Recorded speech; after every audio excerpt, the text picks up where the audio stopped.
বিসমিল্লাহির রহমানির রহিম। আজ আমরা নবম শ্রেণীর গণিত ক্লাস শুরু করতে যাচ্ছি। তো দেখো, আমরা বীজগণিতের 4.1 4.2 করেছি, এরপরে 5.1 5.2 করেছি, ঠিক আছে। তো এরপরে আমরা আজকে হচ্ছে পরিমিতি শুরু করব 16.2। হ্যাঁ, তো 16.2 অনুশীলনীর অঙ্কগুলো করতে গেলে আমাদের দেখো বেশ কিছু জিনিস আগে জানতে হবে। বেশ কিছু জিনিস মানে কি, দেখো যে বিভিন্ন ক্ষেত্রফল বের করা, তারপর হচ্ছে কর্ণ বের করা, তারপরে কি পরিসীমা বের করা, এরকম বিভিন্ন সূত্র আছে। এই সূত্রগুলো আগে আমাদের কিন্তু জেনে নিতে হবে। সেই সূত্রগুলো সম্পর্কে এখন তোমাদের আমি দেখাবো। দেখো যে এখন আমরা দেখি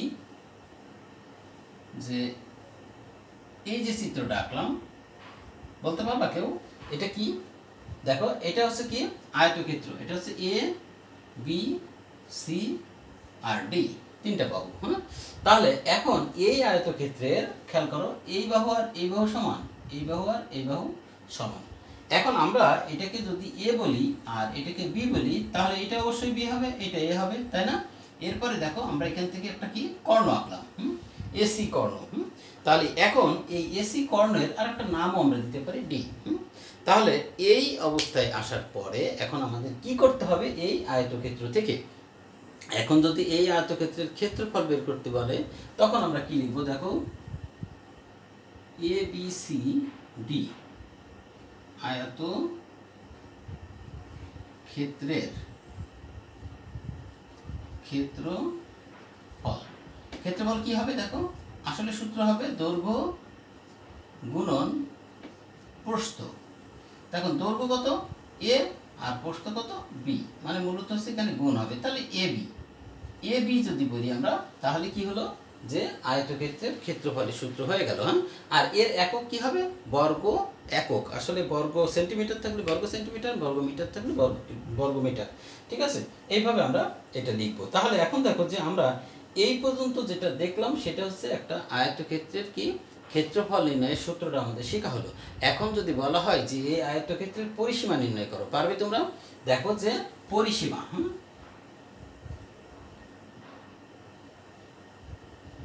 পরিসীমা। তো এখন দেখো পরিসীমা সমান সমান কি হবে? পরিসীমাকে এস দ্বারা প্রকাশ করা হয়। এস সমান সমান হবে 2 ইন্টু দৈর্ঘ্য যোগ প্রস্থ। ওকে, তাহলে এখন যদি আমরা এই চিত্রের ক্ষেত্রে ধরি তাহলে কি এ প্লাস বি এরকম। হ্যাঁ, তো এখন দেখো এটা পরিসীমা। পরিসীমা মানে কিন্তু এখান থেকে এই, এখান থেকে এই, এখান থেকে এই, এখান থেকে যতটুকু দূরত্ব অতিক্রম করলাম এটা, তাহলে এটা অবশ্যই কি মিটার, সেন্টিমিটার বা কিলোমিটার যাই থাক সেটা হবে। তাহলে এটা একক বলা যেতে পারে, ঠিক আছে। তাহলে এইটা হবে একক, আর এটা হচ্ছে বর্গ একক। ওকে, এই পর্যন্ত আমাদের ক্লিয়ার হলো। এখন আমাদের যদি আরেকটা জিনিস বের করতে বলতে পারে, কর্ণ, যে কোনো কর্ণ বের করতে পারবে, ঠিক আছে। তাহলে কর্ণ এসি, এসি কে কেন দ্বারা ডি দ্বারা প্রকাশ করা হয়েছে, ঠিক আছে। তো এসি সমান সমান কি হবে? এখন খেয়াল করো, এখানে আমরা একটু দেখি, এই যে ত্রিভুজ, এটা আমরা বলছি এই ত্রিভুজটার নাম কি? এটা যদি 90 ডিগ্রি হয় তাহলে এটা একটা সমকোণী ত্রিভুজ। আর সমকোণী ত্রিভুজ হলে কি হয়? অতিভুজ স্কয়ার সমান অপর দুই বাহুর বর্গের সমষ্টি। তাহলে এখন আমরা এখানে এসি স্কয়ার সমান সমান কি লিখতে পারতাম? AB square plus BC square. হ্যাঁ, তখন কিন্তু আমরা এরকম লিখতাম, এসি স্কয়ার সমান সমান AB square plus BC square. তাহলে এখানে কি হতো? দেখো, A square plus B square. তো আমার টার্গেট কিন্তু এসি বের করা, তাহলে আমরা কি করতাম? ওকে, তাহলে আমরা বুঝে গেলাম যে কর্ণ ডি সমান সমান কি হবে? Root over a square plus B square. সবার ক্লিয়ার হয়েছে? তাহলে এখন দেখো এটা কিন্তু দৈর্ঘ্য, দৈর্ঘ্য মানে দূরত্ব হলে তখন একক কি হবে? এককই আমি লিখে রাখবো এখানে আছে, যদি সেন্টিমিটার থাকে সেন্টিমিটার, আর মিটার থাকলে মিটার, কিলোমিটার থাকলে কিলোমিটার, ঠিক আছে। তাহলে আমরা আয়তক্ষেত্রের ক্ষেত্রে যে সূত্রগুলো লাগবে সেগুলো কিন্তু আমরা অলরেডি শিখে ফেললাম। আসো এইবার আমরা কি করব? বর্গক্ষেত্রের ক্ষেত্রে কিছু সূত্র এরকম জানবো। এখন দেখি বর্গক্ষেত্র আসলে কেমন সেটা এখন দেখে নিই।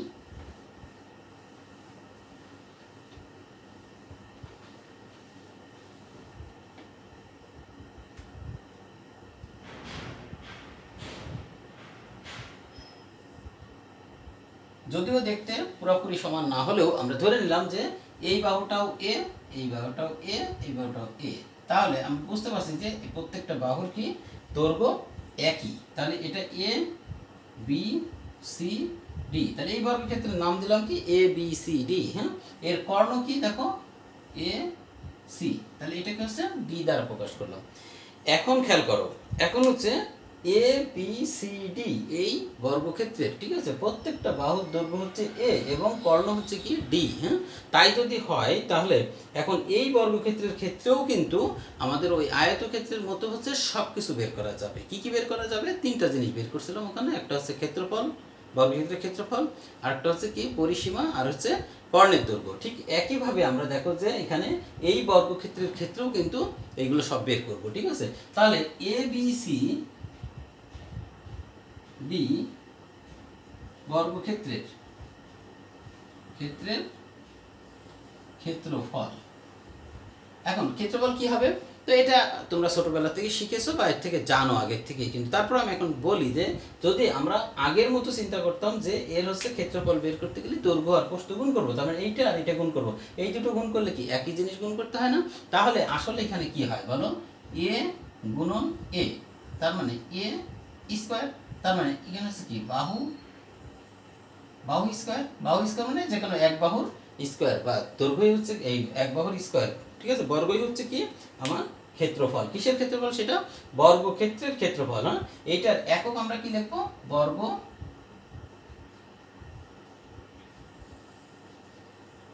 একক, রাইট। এখন দেখো যে এই পর্যন্ত কিন্তু আমাদের হয়ে গেল। এখন আমরা কি করব? কর্ণের দৈর্ঘ্য বের করব। আর কর্ণের দৈর্ঘ্য বের করতে গেলে আমাদের কি করতে হবে?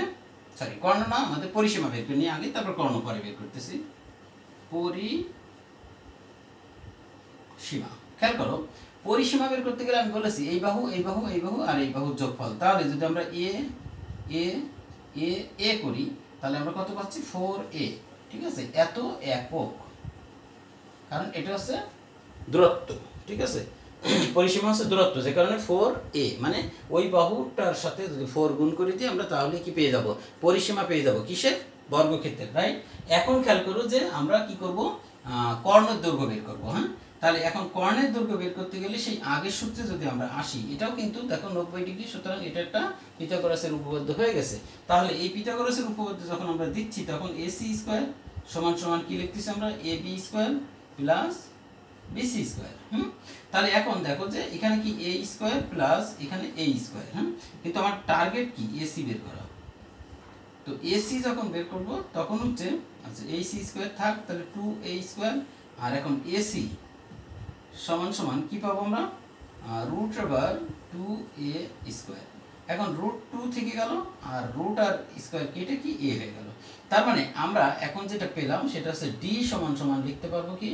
রুট 2 গুণ a বা a, যেটাই বলো, রুট 2a। তাহলে এত, এটা কিন্তু দূরত্ব, তাহলে এটা হচ্ছে একক। ওকে, তো আমরা আছে বর্গক্ষেত্রের ক্ষেত্রেও কিন্তু আয়তক্ষেত্রের মতো কি কি পেয়ে গেলাম? ক্ষেত্রফল পেলাম, তারপরে হচ্ছে পরিসীমা পেলাম, আর হচ্ছে কি কর্ণের দৈর্ঘ্য পেলাম। তাহলে এই দুটো জিনিস আমাদের গেল। এরপর আসি দেখো যে সামান্তরিকের ক্ষেত্রফল নির্ণয়ের ক্ষেত্রে আমাদের কি করতে হবে। এখন দেখো সামান্তরিকের ক্ষেত্রফল নির্ণয়ের ক্ষেত্রে আমাদের দুইটা সূত্র আছে। সেটা হচ্ছে কি কি আমরা একটু খেয়াল করি। আগে সামান্তরিক কিরকম সেটা একটু দেখি।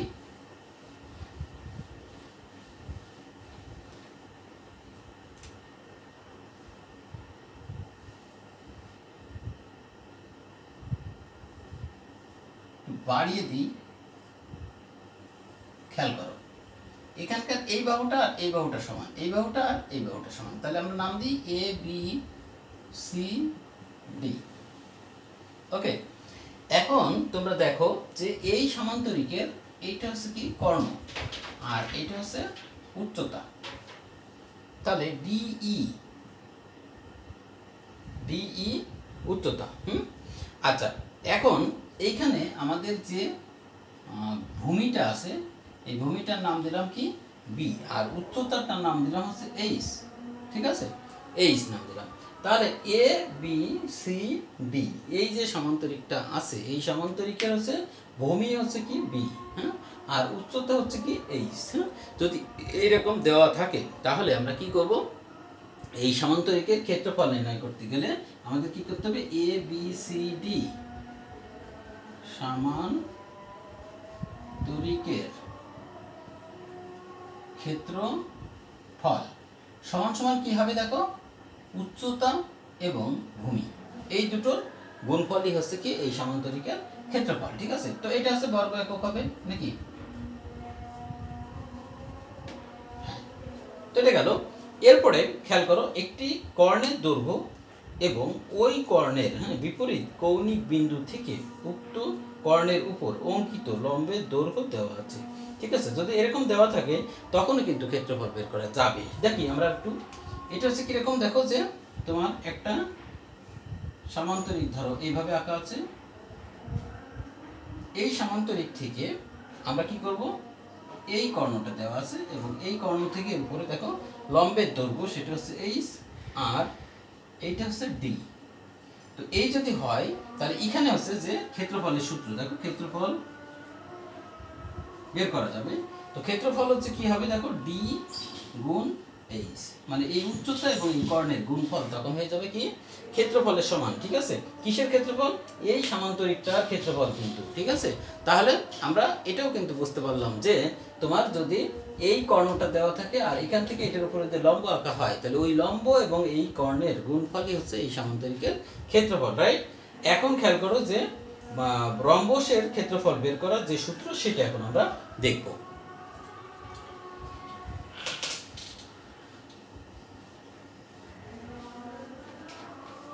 দেখো তাহলে রম্বস কিরকম একটু আঁকি আমরা।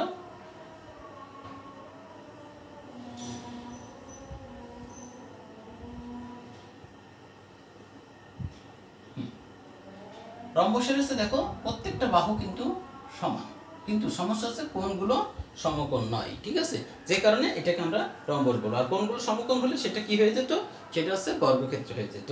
তাহলে এই রম্বসের ক্ষেত্রফল বের করার যে সূত্র আছে সেই সূত্রটা আমরা এখন দেখব। খেয়াল করো, এখান থেকে আমরা দুটো কর্ণ এঁকে দিলাম, এ বি সি ডি, একটা কি রম্বস। হ্যাঁ, আচ্ছা, এই রম্বসের দেখো ডি অন এটা আর এটা হচ্ছে ডি টু কর্ণ, এই কর্ণটা ডি অন এবং এই কর্ণটা হচ্ছে ডি টু। আর যদি এই হয় তাহলে আমাদের হচ্ছে এ বি সি ডি, ঠিক আছে, রম্বসের ক্ষেত্রফল কি হচ্ছে half into D one into D two. Okay, তাহলে half into D one into D two, এটাই হচ্ছে কি রম্বসের ক্ষেত্রফল।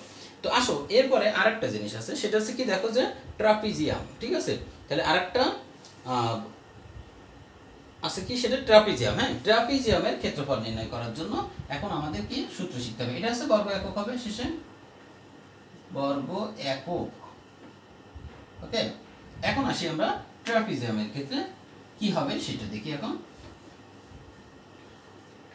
ট্রাপিজিয়াম কেমন একটু খেয়াল করো, দুটো দেখো এর সমান্তরাল বাহু থাকে, দুই পাশে দুটো সমান্তরাল বাহু থাকবে। এই সমান্তরাল বাহু দুটো দৈর্ঘ্য আমার জানা থাকবে, একটা বি আর একটা এ।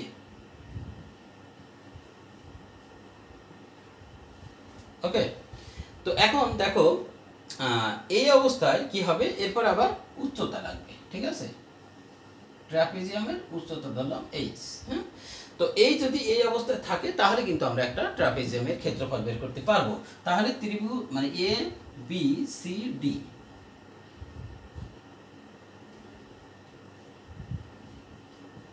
ট্রাপিজিয়ামের ক্ষেত্রফল।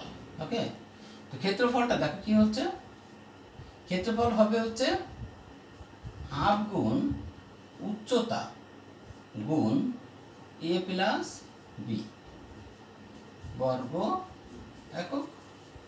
ওকে, তাহলে দেখো যে আমাদের কি হলো, এখানকার সূত্রটা যেটা সেটা হচ্ছে যে হাফ, হ্যাঁ গুণ উচ্চতা। তা ট্রাপিজিয়ামের উচ্চতা আমাদের জানতে হবে।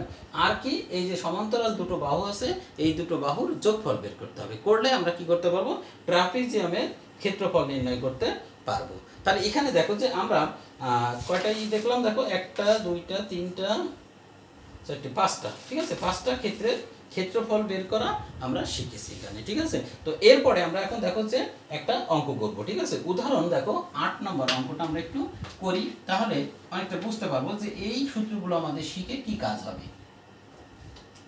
দেখো তাহলে উদাহরণ 8, ঠিক আছে। তো উদাহরণ 8 দেখো কি একটি আয়তকার ঘরের দৈর্ঘ্য প্রস্থের কত 3/2 গুণ, তাহলে 3/2 গুণ কি দৈর্ঘ্য প্রস্থের 3/2 গুণ এবং এর ক্ষেত্রফল এত বর্গমিটার হলে এর পরিসীমা এবং কর্ণের দৈর্ঘ্য নির্ণয় করো। তাহলে এখন আয়তক্ষেত্রের আয়তকার ঘর, তাহলে আমরা কি ধরবো এখানে দেখো, মনে করি ঘরের দৈর্ঘ্য না, দৈর্ঘ্য না, দৈর্ঘ্য প্রস্থের, তাহলে প্রস্থ দৈর্ঘ্য দেখো, প্রস্থ কি এক্স মিটার, মিটার মিটার, তাহলে ঘরের দৈর্ঘ্য কত হবে এক্স গুণ 3/2 এত মিটার, তাহলে কত হচ্ছে 3x/2 মিটার। ওকে, তাহলে আমরা কি করলাম দেখো যে এখানে হচ্ছে দৈর্ঘ্য এবং প্রস্থ এই দুটো জিনিস কিন্তু আমরা পেয়ে গেলাম। তো এরপরে আমাদের কি করতে হবে, এখন হচ্ছে ক্ষেত্রফল এখানে দেওয়া আছে একটা, তাহলে আমরা ক্ষেত্রফল বের করে নেব। তাহলে এখন লিখব কি, আমরা জানি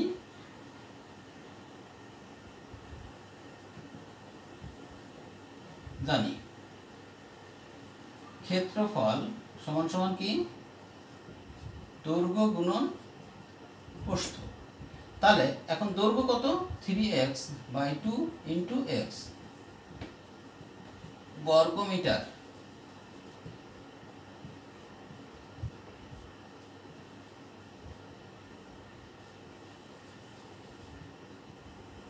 মিটার। আচ্ছা, তাহলে এরপরে আছে দেখো প্রশ্ন মতে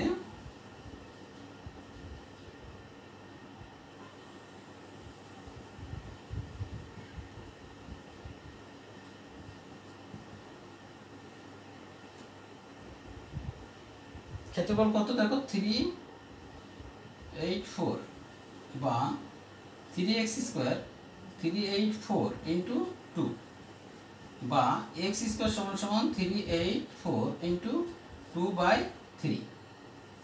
খেয়াল করো, এখন 3 দিয়ে এটা কাটলে কত হচ্ছে, 3 অক্ষে 3 আর 3 দুগুণে 6, 3 আটা 24 বা x² সমান সমান এটা গুণ করলে কত হবে 256।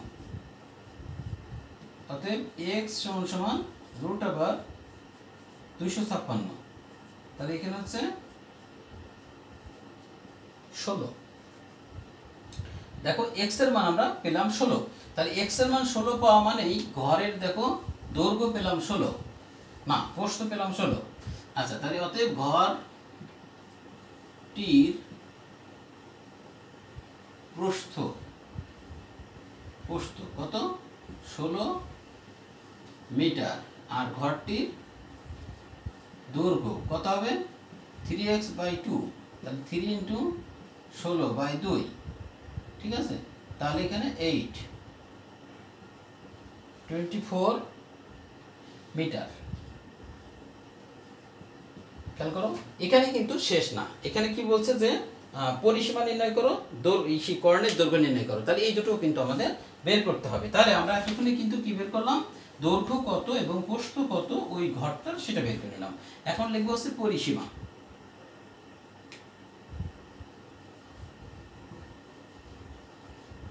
সমান সমান কি হবে 2 ইন্টু দৈর্ঘ্য যোগ প্রস্থ, দৈর্ঘ্য যোগ প্রস্থ।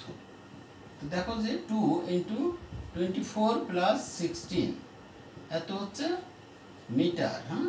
2 ইন্টু, খেয়াল করো এটা যোগ করলে কত হচ্ছে,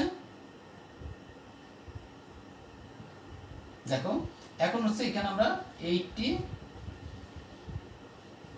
মিটার পেলাম। তাহলে 80 মিটার, এটাই হচ্ছে আমাদের পরিসীমা।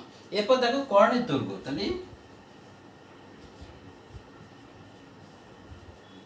দেখো কর্ণের দৈর্ঘ্য কি হবে, ওই যে রুট ওভার দৈর্ঘ্য স্কোয়ার। হ্যাঁ, দৈর্ঘ্য স্কোয়ার মানে 24 স্কোয়ার প্লাস 16 স্কোয়ার।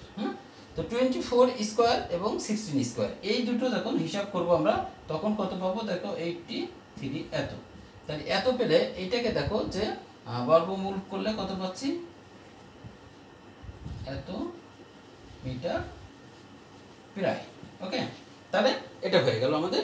এখন দেখো যে এরকম উদাহরণে কিন্তু বেশ কিছু অঙ্ক আছে, এই অঙ্কগুলো তোমরা প্র্যাকটিস করবে বাসায়, ঠিক আছে। এই যে সূত্রগুলো আমরা শিখলাম এই সূত্রগুলো দিয়ে কিন্তু এই অঙ্কগুলো প্র্যাকটিস করা সম্ভব তোমাদের।